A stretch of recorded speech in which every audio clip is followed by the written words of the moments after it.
Bom dia a todos para mais uma conversa com o presidente. Bom dia, presidente. Aqui nas rádios, no YouTube, na televisão, Canal Gov agora. Hoje está inaugurando o Canal Gov da EBC, que é o canal que vai mostrar tudo que o governo faz para você e pelo país.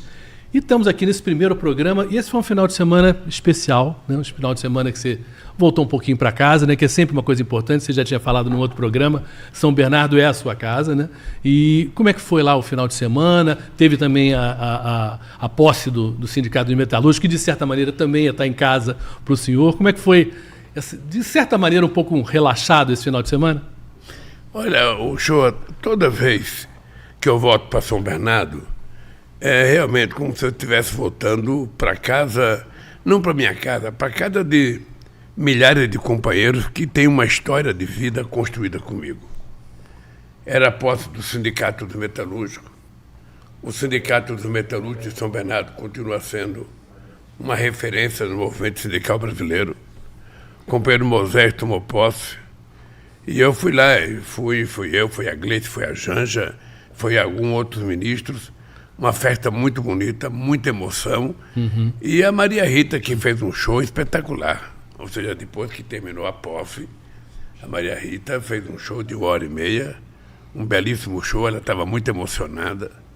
Ela, inclusive, lembrou que em 1979, a Elis Regina esteve em São Bernardo do Campo para fazer um ato de solidariedade ao fundo de greve que estava acontecendo em 1979. Então ela chorou e foi uma coisa bonita. E eu voltei vivo. Quando eu encontro com os trabalhadores, ou show, eu volto um pouco renovado. Eu, quando era presidente do sindicato, toda vez que baixava aquele astral, que você achava que as coisas estavam ruins, que as coisas não iam acontecer, eu ia para a porta de fábrica. Eu ficava na porta de fábrica, comentava com um peão, fazia bom dia para outro. E aí você ia percebendo o clima que está dentro da cabeça de cada trabalhador, e aquilo era um estímulo para mim voltar para o sindicato com mais força. O que aconteceu foi isso. As pessoas estão percebendo que o Brasil está mudando. As pessoas estão percebendo que as coisas já estão ficando mais acessíveis a eles. Uhum. Eles já estão podendo comer caro outra vez. Eles já podem sair com uma sacola cheia no supermercado. Eles estão notando que a gasolina está baixando. Eles estão notando que o petróleo está baixando, que o diesel está baixando. Eles estão notando que o saco de cimento está baixando. Uma pessoa me falou: Lula, olha, eu comecei minha reforma, eu pagava R$40 o saco de cimento, agora está 23. Então, o Brasil vai acontecer. Uhum. O Brasil vai acontecer porque o Brasil precisa de alegria. O Brasil precisa de motivação. O Brasil precisa de uma relação boa entre quem governa e quem é governado. Aliás, é quem cuida e quem é cuidado, na verdade. Então, eu estou muito otimista, eu passo esse otimismo para os trabalhadores. Eu levo muito a sério, eu vejo as informações, eu acompanho as informações, eu acompanho as especulações políticas, as especulações econômicas. Muitas vezes, parte das coisas que a gente ouve não tem nada a ver com a verdade. Uhum. Sabe, simplesmente alguém falou uma coisa e transformou aquilo numa coisa importante, quando na verdade não tinha importância nenhuma. A economia do Brasil vai dar certo. A economia vai voltar a crescer. O salário vai voltar a crescer. Nós vamos voltar a gerar emprego. O povo vai voltar a comer melhor. E as políticas públicas que nós colocamos em discussão, que já está hoje praticamente todas funcionando, não ainda 100%, porque ela leva um tempo para funcionar, mas as políticas públicas vão funcionar, o dinheiro vai chegar na base, e quando o dinheiro chegar, o dinheiro começa a rodar e você vai ver que a economia vai começar a crescer. Esse é meu otimismo. A imagem do Brasil no exterior voltou a ser uma imagem muito respeitada. Eu tenho viajado muito, eu tenho participado de reuniões importantes. Ainda esse ano eu tenho, sabe, a ONU, eu tenho a África do Sul, os BRICS, eu tenho a Índia, o G20, e tenho a grande reunião que eu vou fazer dia 8 e 9 de agosto em Belém para discutir os países amazônicos. Então eu voltei de São Bernardo, eu diria, renovado, motivado, animado, ciente de que nós estamos no caminho certo. Quando o trabalhador está feliz, significa que as coisas vão indo bem. E nesse aspecto, o Desenrola também está dando uma repercussão na rua muito grande, né? Porque muita gente já resolveu o seu problema, muita gente está muito perto de resolver, e isso está criando também um clima do que você falou, do dinheiro no bolso e voltar a consumir, né? Olha, você está lembrado que isso foi uma peça de campanha. Durante a campanha a gente disse que ia fazer esse programa para abater a dívida de quase 72% da população brasileira que estava endividada. Pessoas que estão endividadas com a conta de luz, com a conta d'água. Pessoas que se endividaram porque usaram o cartão de crédito para comprar comida em momentos difíceis. Sabe, você sabe que quem tem cartão de crédito às vezes esquece de que tem que pagar, né? Então, na hora de comprar, você não vê dinheiro, você põe o cartão. Mas, um pedacinho de plástico, né? Um tempo depois, chega o valor da tua conta para você pagar. Então, as pessoas que estavam endividadas, nós resolvemos tomar a decisão de ajudar. Ou seja, nós estamos atendendo primeiro aquelas pessoas que devem até R$100, que quase todos vão ser zerados, vão ficar todos livres. Depois nós começamos com a turma que ganha até R$20 mil, sabe, que tem dívida em banco, os bancos estão chamando, e me parece que é um sucesso extraordinário. Tem gente reduzindo em 90% a sua dívida. E agora, em setembro, vai entrar o grosso. Vai entrar o grosso, que são pessoas até R$5 mil, R$2 mil, R$1.500, R$3 mil, pessoas que estão devendo no varejo. Aí, com as lojas, tem que resolver com as lojas. Pessoas que compraram e que estão devendo, que não conseguem pagar e que estão no Serasa, essa também nós vamos tentar ajudar. Então esse é o grosso que vai começar agora e será o grande teste do programa. Mas até agora, o sucesso do Desenrola é muito maior do que a expectativa. O sucesso dele, a procura e a competência de funcionamento, ou seja, as coisas funcionaram bem. Os bancos trabalharam bem, as pessoas que têm dívida trabalharam bem, sabe, o governo articulou corretamente. Então, eu só posso dar os parabéns aos companheiros que, sabe, arquitetaram o Desenrola, porque ele vai ser um sucesso e eu espero que a partir de setembro ele resolva totalmente o problema do pessoal que está com dívida pequena no Brasil. Por falar em problema, presidente, a gente soube que o senhor esteve no hospital lá em São Paulo para tratar desse quadril, desse problema na perna que te incomoda. Explica para a gente o que está acontecendo exatamente. Quer dizer, você está empurrando isso, né? Que é um incômodo, precisa operar, não precisa operar. O que está acontecendo? Eu estou como jogador de bola que não quer dizer para o técnico que está sentindo uma dor para não ir para o banco. Ele quer continuar jogando e ele finge que não está doendo. Eu tenho um problema na cabeça do fêmur. Faz tempo que eu tenho isso. Uma vez o médico me disse o seguinte: olha, o presidente, a cabeça do fêmur, essa dor no quadril, só quem vai decidir operar é o senhor, porque é o senhor que sabe o limite da sua dor. Uhum. Vai chegar um dia que você vai dizer, vai ter que operar. A nossa senadora Leila, sabe, aqui de Brasília, ela operou o quadril. Então ela vive me mostrando a radiografia dela para mostrar. Presidente, é uma coisa simples, eu fui para o céu depois que eu operei, porque a gente pensa que não vai ficar bom com 3 meses, eu já estava fazendo de tudo. Esse dia eu estava cortando o cabelo e o companheiro que corta o cabelo falou para mim: presidente, eu fiz em setembro do ano passado. Eu fiz em setembro, presidente, eu não conseguia mais sequer calçar o sapato. Eu estou inteiraço outra vez, estou até fazendo esteira. Isso tudo me motivou a tomar uma decisão. Eu quero fazer a cirurgia porque eu não quero ficar com dor. Claro. Olha, deixa eu lhe falar uma coisa, Shoa. Ninguém consegue trabalhar com dor o dia inteiro. Então, eu sinto que às vezes eu estou com mau humor com meus companheiros. Uhum. Eu chego de manhã para trabalhar, quando eu boto o pé no chão já dói. E eu tenho que falar bom dia sorrindo, às vezes eu não consigo falar. Às vezes fica visível no meu rosto que eu estou irritado, que eu estou nervoso. E aí você vai ficando uma pessoa incômoda, você vai ficando uma pessoa chata, você vai ficando uma pessoa que ninguém quer falar bom dia para você mais, com medo de tomar um esporro. Então, eu estou chegando à conclusão que eu tenho que operar. Eu sábado fui fazer um procedimento, domingo eu fui fazer um procedimento, que era um teste para saber se aquele procedimento me garantia que eu pudesse ficar 12 horas sem dor. O procedimento deu certo. Eu fui na festa do sindicato, participei lá, não tive dor. Mas na segunda-feira de manhã, já tinha acabado as 12 horas que o médico me deu, voltou a doer. e parece que voltou a doer um pouco mais. Tá? Eu vou fazer um novo procedimento.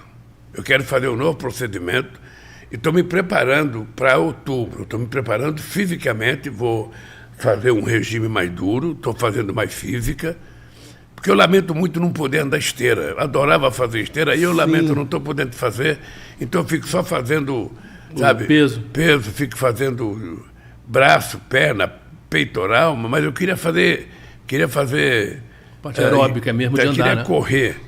Bem, então o que eu tenho de decisão? Eu tenho muitas coisas importantes para fazer. E muita viagem, né? Eu não quero parar. Veja, eu agora, dia 9 e 8, eu tenho o grande encontro dos países amazônicos em Belém. Esse encontro ele é importante porque ele vai balizar a discussão da COP 28, que será realizada no final do ano nos Emirados Árabes. A partir daí, Brasil, os países da América do Sul que fazem parte da Amazônia, mais os 2 Congos que nós convidamos para vir na reunião, mais a Indonésia, são os países que têm muita reserva de floresta. Então o que nós queremos é dizer ao mundo o que nós queremos fazer com a nossa floresta e dizer o que o mundo tem que fazer para ajudar. Porque prometeram 100 bilhões de dólares em 2009, até hoje não saiu esses 100 bilhões de dólares. Então vai ter possivelmente a reunião mais importante. Nós temos uma coisa aqui chamada Tratado Amazônico, chamado OTCA. Ou seja, há 45 anos não se reúnem os presidentes dos países. Então é a primeira reunião que eu vou fazer com os países amazônicos para tomar uma decisão única, para a gente tentar discutir seriamente. Ontem eu recebi aqui um vice-presidente da NASA, um diretor da NASA, que quer discutir conosco, sabe, um acordo, sabe, um compromisso para que ajudar a gente a fiscalizar de satélite, porque nós temos isso com os chineses. E eu falei, qualquer ajuda será bem-vinda aqui. O que nós queremos é evitar que haja queimada na Amazônia e desmatamento. Depois desse debate no Amazonas, eu tenho os BRICS na África do Sul.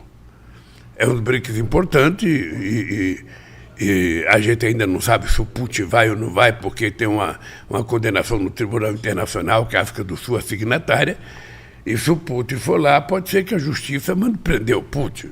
O que vai acontecer? Sim. Então, não sei se ele vai.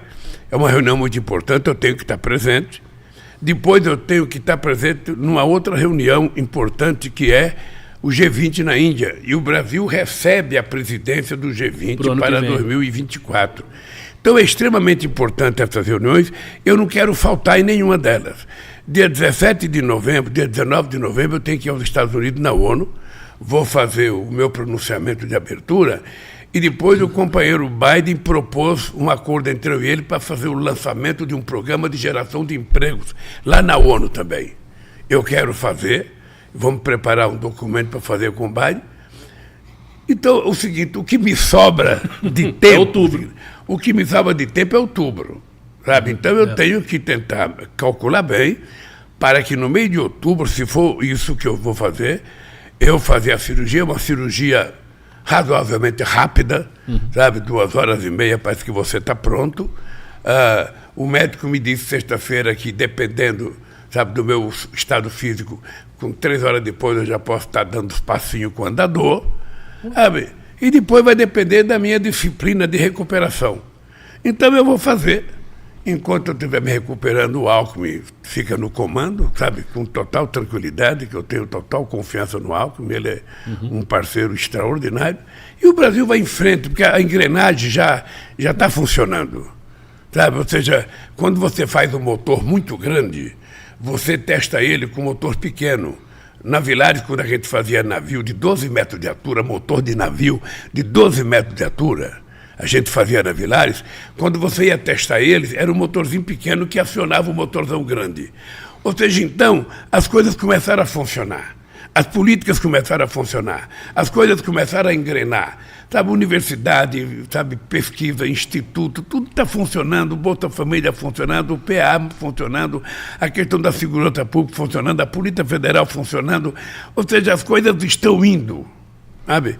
Então, eu estou mais tranquilo. Eu estou com essa preocupação só de fazer é uma tranquilidade do ponto de vista científico, porque a medicina está muito avançada nessas operações, e eu vou fazer, porque eu não quero ficar com dor. Não é mole, não é mole você levantar com dor todo dia, de sábado e domingo, de segunda. Você não pode entrar na piscina, porque se você fizer movimento com os pés, dói. Sabe? Então é um negócio enjoado. Você já levou o máximo que podia. Eu sou uma pessoa que eu gosto de brincar muito, eu sou um cara de bom humor, então se eu ficar, sabe, mal-humorado, não vai ser legal. Não é você, não vai ser né? legal. Aí você começa a brigar até com as cachorrinhas, sabe? Não perguntar, eu quero ficar de bom humor, porque eu quero fazer esse país dar certo. Eu assumi um compromisso com o povo brasileiro. Não quero fazer nenhum milagre, eu só quero que esse povo volte a comer bem, que esse povo volte a trabalhar, que esse povo volte a morar, que as crianças possam estudar em escola de tempo integral, que nós vamos fazer o lançamento agora, escola de tempo integral, para garantir que a criança tenha mais capacidade de estudo, mais tempo de estudo e mais segurança, porque está dentro da escola. A gente vai fazer isso. Eu quero que as pessoas voltem a viver bem nesse país. Quando a família está bem, está tudo bem no mundo. Quando a família está mal, pai e mãe estão se degladiando, estão brigando, está tudo azedo. Sabe? Eu tinha uma coisa que eu dizia sempre assim para a Marisa, quando eu estava no sindicato, eu falava, a gente não pode brigar, porque se a gente briga, você vai trabalhar azedo. Eu não gosto de brigar com a casa. Não gosto de brigar em casa. Às vezes quer brigar comigo, não tem briga. Comigo não tem briga porque eu já brigo lá fora. Eu já aturo Pimenta, eu aturo Stuka, o Crispiniano, o dia inteiro, o Marcolinho, ou seja, não, eu quero brigar em casa não, em casa eu quero Casa é paz. Em casa eu quero paz e amor. E, se possível, namorar bastante, é assim que é a vida. Essa coisa que você falou de estar bem em casa, né? E uma das coisas dessa semana que vocês fizeram foi o negócio da segurança alimentar, né? De cozinha solidária, que é uma coisa bem básica, né? Quer dizer, a pessoa, os programas de governo que vão ligados a uma coisa que é mais, que é a questão da fome, que é a questão das refeições, que é a questão aí maior até de você depois, a Conab ter estoque, quer dizer, tudo isso também é nessa direção, né? O PA foi um dos grandes programas que nós criamos no meu primeiro mandato. Um programa excepcional, porque você compra alimento do pequeno e médio produtor rural, às vezes você compra o excedente, às vezes você compra porque ele não tem preço. O que você não deixa é o alimento estragar na roça. E você compra isso. E você distribui esse alimento para entidades, sabe, filantrópicas. Sabe, tem milhares de pessoas que precisam desse alimento. Aí o governo compra e distribui. E mais ainda, agora entrou as cozinhas solidárias, que essas cozinhas têm que estar ligadas alguma instituição, alguma entidade que nós também vamos dar, sabe, comida para essas cozinhas solidárias, preparar alimento para as pessoas que estão sem condições de se alimentar corretamente. Então, é muito importante que a gente não deixe. Eu vi uma reportagem esses dias que 30% do alimento se perde entre o campo e a cidade. Ou seja, entre a produção e o consumo, 30% do alimento, né, se perde. Ora, então não é possível se você tem gente com fome e perdendo alimento. Então é preciso que a gente cuide, é por isso que nós criamos o PA. Mas uma coisa importante é que nós também criamos o Mais Alimentos. O Mais Alimentos a gente criou para aumentar a capacidade produtiva do pequeno produtor. Ou seja, se ele colhe 10 laranjas, pode colher 20. Se ele tira de uma vaquinha 3 litros de leite, vamos preparar para ele poder tirar 6. E assim sucessivamente. Então, nós abrimos uma linha de financiamento de máquinas e implementos agrícolas para o pequeno e médio produtor. Sabe que o Brasil tem 4.600.000 produtores que têm até 100 hectares de terra. Essa gente é que produz 99% das coisas que a gente come. Tá? Essa gente que produz. Então, o Mais Alimento ele tem como objetivo fomentar a modernização, sabe, da possibilidade dele aprimorar sua capacidade de trabalho, financiar uma máquina mais barata, um pequeno trator, uma pequena coletadeira, sabe, coisas para ele fazer irrigação. Então, tudo isso nós vamos financiar na expectativa de que ele dobre a produção dele. Se ele dobrar a produção dele, vai cair o alimento, vai ficar mais barato para o povo comer, ele vai ganhar também o que é justo, e ele merece ganhar. E se for o caso, a gente vai exportar. Se for o caso, a gente vai dar mais alimento para o povo comer. É esse país que eu quero entregar quando terminar o meu mandato. Esse país com fartura na mesa. Então eu tenho certeza que isso vai acontecer. Então tudo isso me deixa muito, muito, muito feliz. Às vezes eu vejo muita... Às vezes, você sabe, Show, você que é um jornalista muito experimentado, você sabe que às vezes também o jornalista vai para o microfone, ele não tem muito o que falar. Então ele começa... Devagar. Ele começa devagar. Então ele fala uma coisa, ele fala, Lula brigou com o Stuka, Lula brigou com o Show, Lula brigou com o Pimenta, o Pimenta não foi trabalhar de manhã. Então vai contando coisa que você nem sabe o que aconteceu. Deixa eu te falar uma coisa. O Lula não conversa com o Centrão. O Lula conversa com os partidos políticos individualmente. Eu posso conversar com o PP, eu posso conversar com a União Brasil, eu posso conversar com os partidos que são da base, mas eu não reúno o Centrão. O Centrão não existe. O Centrão é o ajuntamento de um grupo de partidos em determinadas situações. Eles nasceram na Constituinte de 88, com o Roberto Cardoso Alves, com o Fiuza, com o Delfim, sabe? Que não queriam que a esquerda avançasse muito, então quando a gente estava avançando muito nos direitos sociais, criou-se o Centrão, ou seja, todos os partidos mais conservadores se juntaram. Eles estão aí, representados em 50 partidos. Então eu não quero conversar com o Centrão enquanto organização, eu quero conversar com o PP, eu quero conversar com os republicanos, eu quero conversar com o PSD, sabe? Eu quero conversar com a União Brasil. É assim que a gente conversa. E é normal que, se esses partidos quiserem apoiar a gente, eles queiram participar do governo e você tentar arrumar um lugar para colocar, para dar tranquilidade ao governo nas votações que nós precisamos para melhor aprimorar o funcionamento do Brasil. É exatamente isso que vai acontecer. Lamentavelmente, no Brasil, se adota a política, sabe, a imprensa trata esse negócio, vai dando o que você recebe. Ou seja, em qualquer lugar do mundo, isso é negociação você faz normal, acordo. Né? Uhum. Em qualquer lugar do mundo você faz acordo. Tá? Mas aqui no Brasil tudo é dando o que você recebe. Então eu trato isso com mais clareza, eu trato isso com mais simpatia. Ou seja, eu converso com o deputado, eu converso com o senador, eu mandei um projeto de lei, ele não é obrigado a concordar com o meu projeto de lei, ele pode propor mudança, sabe? E às vezes a mudança que ele propõe pode melhorar, às vezes pode piorar. Se piorar, eu veto. Se melhorar, fica. É assim que é o jogo tem que ser à luz do dia. E é assim que nós vamos fazer, é assim que nós vamos governar esse país. E a reforma tributária, de certa maneira, mostrou que isso é possível, né? Era uma reforma que há décadas se falava que isso não vai acontecer, né? São muitos interesses e passou, né? Quer dizer, o que mostrou que era possível esse acordo e era desejável por todos os lados, né? Deixa eu te dizer uma coisa. A política, a gente considera a política a arte do impossível. Porque na política, tudo que parecia impossível pode se tornar possível. Vamos ver o seguinte, em 1989, qual era o analista político do Brasil que imaginava que fosse um torneiro mecânico e o Collor para o segundo turno? Os candidatos presidenciais eram Ulisses Guimarães, o senhor constituinte, era Brizola, que fazia 15 anos que estava exilado e achava que era presidente da República, era Maluf, era FIFA, era Mário Covas, Aureliano Chaves. Eu era o quê? Eu era um bagrinho, eu era um lambari, solto dentro de um lago para o Jaú me comer, para os pintados me comer. Não, terminou eu indo para o segundo turno. Isso não estava na lógica da política. Sabe? E veja que engraçado. Eu fui o segundo em 89, o segundo em 94, o segundo em 98, o primeiro em 2002, o primeiro em 2006, o PT foi o primeiro em 2010, 2014, o segundo em 2018, o primeiro agora. Então as pessoas não podem tratar o PT como se fosse um partido insignificante. É o partido mais organizado e mais forte desse país.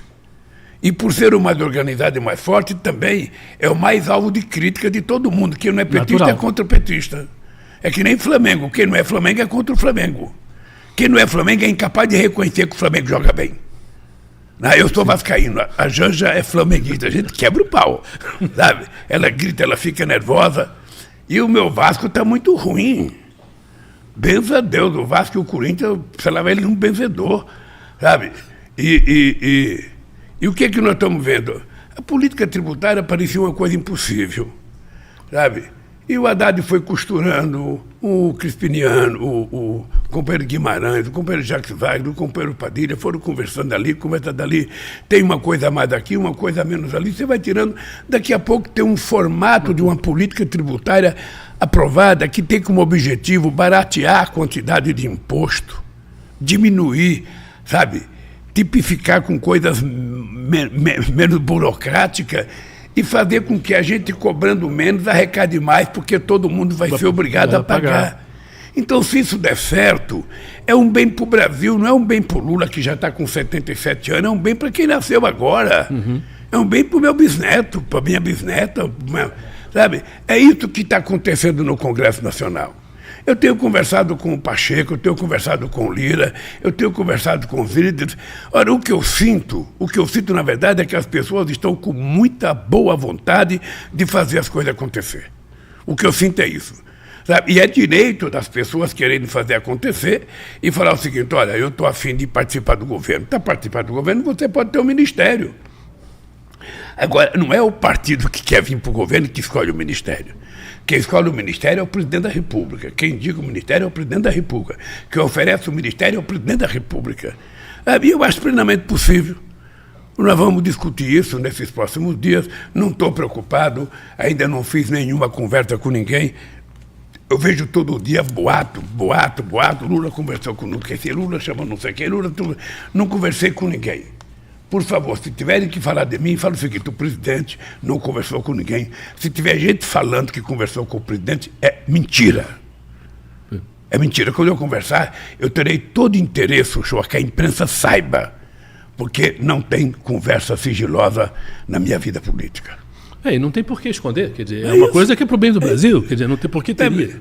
O técnico querer escolher o jogador que vai colocar em campo. Ele fica, não vou só no vestiário, Mas uma hora vai ter que colocar o cara em campo, todo mundo vai saber quem é que vai jogar. E você tem que escolher o cara que vai contribuir mais com o país. Presidente, assim como o Congresso, o senhor tem a sensação, na rua, no Congresso, de que há uma vontade do Brasil de mais paz? E paz, estou falando no sentido de não ser tão agressivo, de poder negociar, de poder conversar, de poder realmente chegar a um acordo para o bem do país e de deixar para trás uma coisa que dividiu a gente. Isso está caminhando nessa direção? Acho que nós estamos caminhando nessa direção. Eu sinto, e todo mundo que fala comigo mostra que tem um clima mais tranquilo. Ainda tem algumas pessoas viciadas no passado. Lamentavelmente, tem algumas pessoas que parece que a cabeça ficou atrofiada e as pessoas não querem evoluir. Em todo lugar, no meio dos trabalhadores, no meio dos empresários, no meio dos intelectuais, no meio dos banqueiros, não é um outro sentimento. Tem muita gente. E nós não podemos ficar brigando com essa gente. O que nós precisamos é ir conversando, tendo paciência. Veja, quando acontece aquilo que aconteceu com o Alexandre de Moraes no aeroporto de Roma, sabe, eu acho que um cidadão que faz isso, ele não é um ser humano que você pode ter respeito por ele. Ele é um canalha. Porque ele precisava pelo menos ser educado. O ministro estava com a mulher, o ministro estava com o filho, porque se vale a moda desse cidadão que vai xingar um ministro que votou uma coisa que ele não gosta, os ministros não terão mais sossego no Brasil. Ou seja, o voto vai ter que ser secreto para que ninguém saiba naquilo que o ministro votou. Porque não é normal.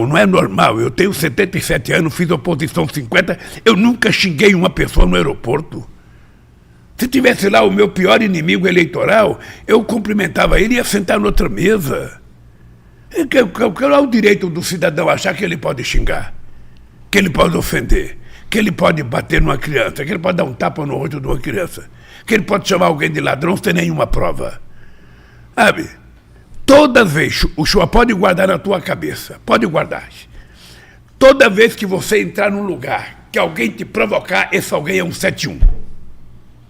Pode ter certeza. Se for uma mulher, se ele for daqueles grosseiros que vai te xingar, ele é um 71. Pode saber que ele tem processo. Ele cometeu algum erro, algum crime, ele já foi processado, ou ele é estelionatário, qualquer coisa. Porque um homem sério e uma mulher séria, se estiver num restaurante, eles não irão ofender ninguém. Eles poderão não gostar, poderão não cumprimentar, poderão nem olhar para o teu lado, mas ofender não vão. Quando o cara ofende, é porque é um 71 mesmo. Pode ir atrás. Pode ir atrás. Eu lembro do cara que ofendeu o Padilha. Eu falei, Padilha, vai atrás para ver. Foi atrás, do cara tinha 17 processos. Sim. Esses são os honestos. Sabe? Então, essas coisas a gente não pode brincar. Se a gente quiser tornar o Brasil um país civilizado, sabe, ninguém é obrigado a concordar com ninguém. Ninguém é obrigado a gostar de ninguém. Cada um é aquilo que quer. As pessoas não precisam ser o que a gente quer que elas sejam para a gente gostar, não.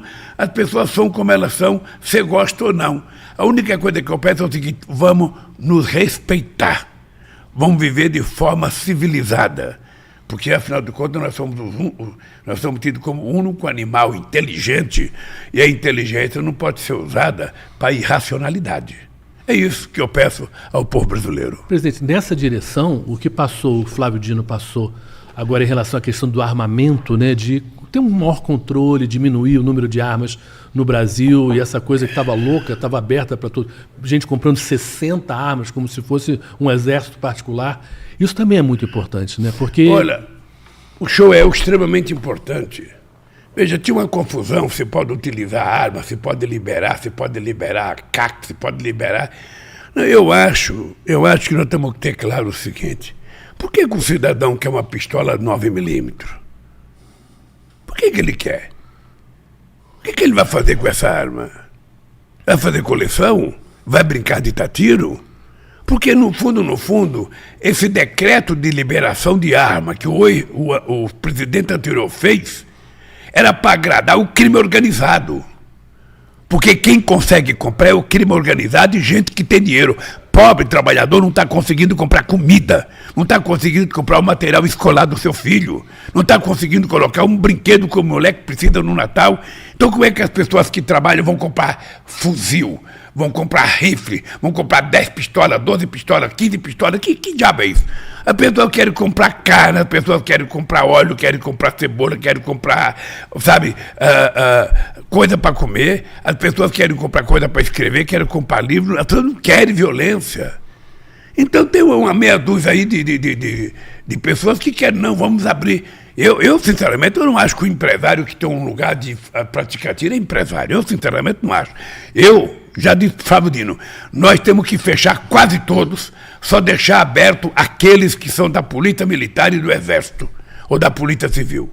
É a organização policial que tem que ter lugar para tirar, para treinar tiro. Não é a sociedade brasileira, nós não estamos preparando uma revolução, eles tentaram preparar um golpe, FIFO. Nós não. Nós queremos é preparar a democracia, fortalecer a democracia, mais participação da sociedade brasileira, mais participação na política, mais participação na escola, mais participação, sabe, em show de artista, mais participação, sabe, na construção de coisas boas, de coisas positivas. Então, para que arma? Até porque o número de mortes de policiais aumentou. Eu sou totalmente contra. Eu quero que você saiba... Sabe, eu quero que você saiba que o Brasil vai melhorar o dia que a gente entrar na era do livro, na era da cultura, que é o que nós estamos fazendo agora com a lei Paulo Gustavo e com a lei Aldir Blanco. Não sei se você viu o sucesso da lei Paulo Gustavo. 97% dos municípios brasileiros, melhor, 98%, se inscreveram para receber o dinheiro. Olha, significa que você não tem noção da alegria do prefeito. Eu recebi 2 milhões para a cultura, recebi 1 milhão, sabe, coisa que não tinha. Eu tinha acabado com o Ministério da Cultura, porque eles queriam criar o Ministério das Armas, o Ministério da Violência, o Ministério da Fake News, o Ministério da Mentira. É isso que eles queriam criar.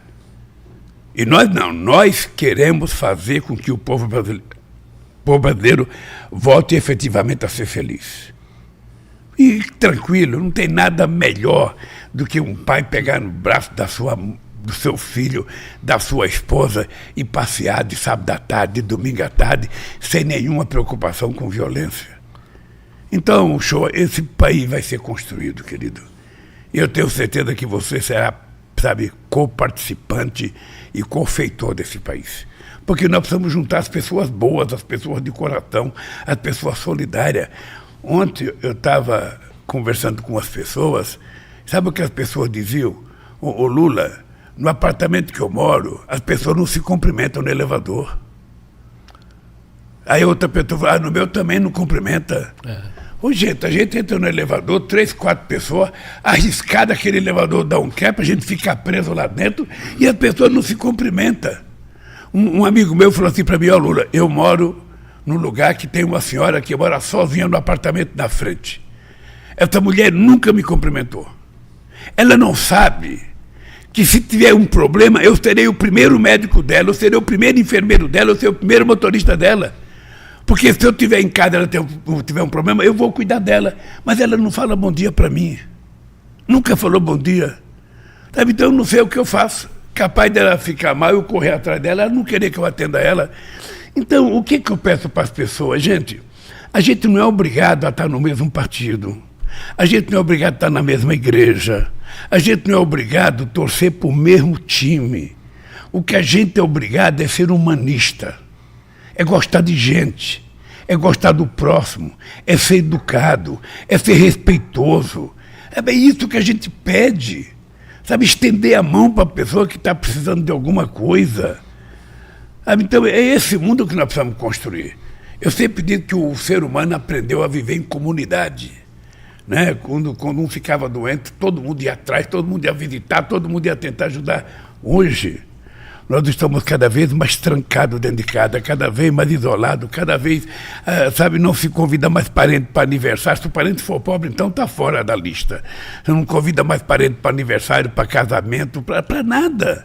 As pessoas estão ficando isoladas, se trancando dentro de casa. E quando está dentro de casa, mesmo a família, cada um está com o celular na mão, conversando com o outro, não está conversando com quem está dentro de casa. Então a minha pergunta é o seguinte, que sociedade nós estamos criando? O que a gente pode esperar da humanidade nos próximos 20 ou 30 anos? Nós temos que começar a cuidar agora, sabe? E para mim a palavra mágica é o seguinte, é humanismo. Eu não nasci para ser algoritmo. Eu nasci para ser um homem de sentimento, uma pessoa de sentimento, uma pessoa de coração, uma pessoa que pensa, uma pessoa que sente, uma pessoa que age sempre em função das necessidades daqueles que eu posso ajudar. Senão a vida não tem sentido. E é isso que eu tento fazer nesse país, fazer a nossa vida ter sentido. Eu quero deitar a cabeça no travesseiro toda noite e falar o seguinte, hoje eu fiz o bem para um igual a mim. Hoje eu fiz um bem para uma senhora, hoje eu fiz um bem para um homem, hoje eu fiz um bem para uma criança, hoje eu fiz um bem para o Brasil, eu fiz uma coisa boa para o Brasil. Porque o papel do governante é esse. O papel do governante é cuidar das pessoas. Aliás, a palavra governar deveria ser abolida. É o seguinte, eu vou ser eleito para cuidar. Cuidar do quê? Cuidar do povo. Que povo?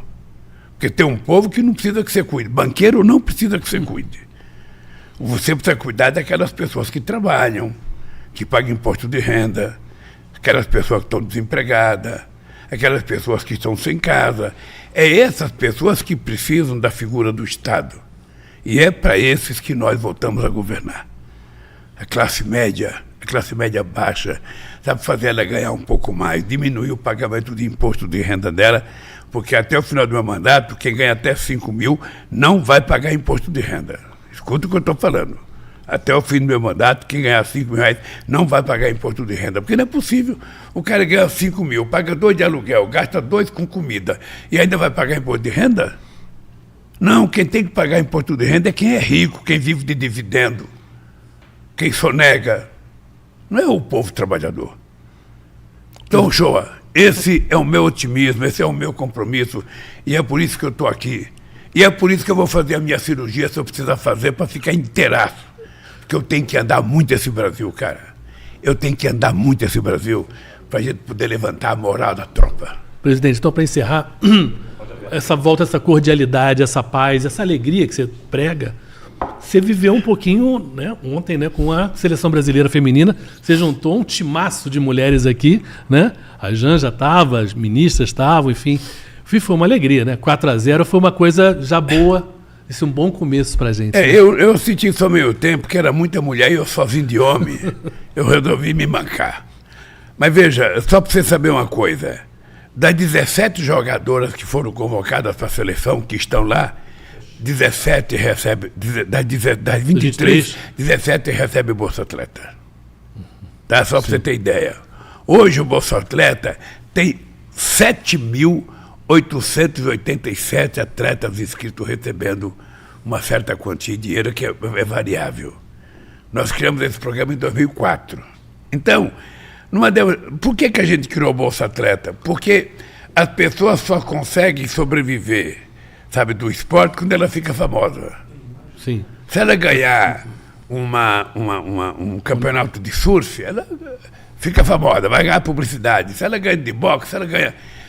Mas até chegar lá, às vezes a pessoa não tem dinheiro para comprar um tênis. Um tênis. E não dos melhores, um tênis. Para as pessoas correrem. A maioria das cidades não estão preparadas sequer para ter um atleta profissional. Então o que a gente fez foi criar um programa para ajudar. O que é importante é que cada prefeito desse país comece a se preocupar em que cada cidade tem um estádio, em volta desse estádio tem que ter pista de atletismo, tem que ter a piscina, tem que ter... Condição da gente poder ver essa meninada ter futuro. Então eu fico feliz, a meninada jogou bem, jogou muito bem. Aquela companheira que marcou os 3 gols, a Ari ela é uma que recebeu Bolsa Atleta. Tá? Ela é uma que recebeu Bolsa Atleta. Então, ela está de parabéns. Plantando dá. Plantando dá. Eu vou voltar aqui. No Brasil, se plantando, tudo dá. Na hora que você investe, na hora que você acredita, na hora que você abre a porta das oportunidades para as pessoas, mesmo aquelas pessoas que você imaginava que não ia para lugar nenhum, ela vai. Mesmo aquelas pessoas. Eu vi a história do Santos Dumont no dia de homenagem ao Santos Dumont. Eu não conhecia os detalhes da história. Mas você veja uma coisa, está certo que o pai do Santos Dumont tinha dinheiro, né? Mas o pai do Santos Dumont disse para ele: olha, meu filho, você não precisa ter um diploma universitário. Você vai para lá para aprender eletricidade, mecânica e motor. Vai lá, aprenda. E foi isso que ele foi, e por isso que ele se tornou um inventor extraordinário. Eu acho que o único inventor do avião. Os americanos tentam dizer que foram eles, mas eles fizeram uma catapulta, era quase que um estilingue para levantar avião. O primeiro aparelho mais pesado que o ar que subiu foi o nosso querido Santos Dumont. Que muitas vezes eu acho que no Brasil ele não é muito respeitado, porque se queira muito lembrado, né? O Brasil não está preparado para ter heróis. É engraçado isso, o Brasil às vezes não gosta de ter heróis, sabe? E eu acho que o Santos Dumont é um cara que deveria ser muito respeitado no Brasil, sabe? Porque não só inventou relógio, como inventou relógio de pulso. Inventou relógio de pulso. Ninguém sabe, mas ele inventou. Sabe? Aí hoje eu estou com o relógio de pulso aqui, Chico, ó. Esse relógio aqui eu ganhei em 2005 do Chirac, no ano de aniversário, no ano de comemoração do Brasil. Sim. A França fez uma homenagem ao Brasil, os nossos fuzileiros navais foram desfilar no desfile da França. E aí, de repente, o Chirac me deu esse relógio. Você sabe que esse relógio ficou perdido 25 anos? É? Como assim? Você deixou ele... Não, eu não sabia onde estava. Sim. Quando agora eu fui mudar, que eu fui abrir gaveta, estava lá. Aí eu estou usando ele aqui para ver se ele está bom ainda. Ele tem um escudo brasileiro. Ó. É mesmo. Pô, especial, então. E tem meu nome aqui atrás. De Chirac para Lula. Bom, feito na França, que foi onde o Santos Dumont voou. Isso. Né, por 14 bis. Aqui é homenagem ao Santos Dumont. Não. Mas é isso, show. Deixa eu lhe falar. A gente pode, nessas conversas que a gente está fazendo aqui, a gente pode fazer o povo ir compreendendo as coisas. Porque a gente tem que conversar com as pessoas. A gente tem que fazer as pessoas entenderem as coisas. Né? Quando a gente começa a discutir essa questão climática, por exemplo, no começo parece uma coisa absurda. Por que estão discutindo o negócio de clima, que a Terra vai acabar, que vai encher tudo d'água? Tá? É verdade, as coisas estão mudando. Um calor horroroso. Então, o que eu acho? O que eu estou convencido? Eu já falei com o ministro Camilo. Nós temos que colocar a questão ambiental no currículo escolar. Uma criança, quando começa a aprender É importante ele saber que Cabral descobriu o Brasil, é importante ele saber que existiu o Zumbi de Palmares, é importante ele saber que existiu o Tiradentes, mas é importante ele saber o que vai acontecer nos dias dele.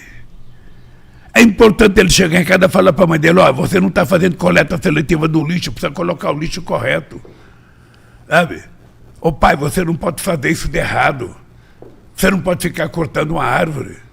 Ora, se nós temos 30 milhões de hectares de terras nesse país degradadas que pode ser recuperada, por que um cidadão tem que cortar uma árvore de 200 anos para fazer cadeira, para fazer cama? Ele que planta uma árvore, quando ela crescer, ele corte. Ele que recupera essa terra degradada e vamos plantar. Planta o que ele quiser, planta mogno, planta figueira, planta pau-brasil, planta jacarandá, escolha o que quer plantar e plante. Mas não fique derrubando o que não é seu, porque o que existe lá é do povo brasileiro e é da humanidade. E nós vamos cuidar com muito carinho e muito amor. Obrigado, presidente. Mais um programa que conversa com o presidente, uma muito gostosa conversa. Todo mundo, agradeço aí que todo mundo que ouviu a gente no YouTube, quem vai ver mais tarde, nas rádios também, no canal Gov agora, que está inaugurando hoje aqui em Brasília, e vai passar todo mundo saber tudo que o governo está fazendo para a sua vida e para o país de uma maneira geral. Enfim, terça-feira que vem a gente está junto de novo. Muito bem.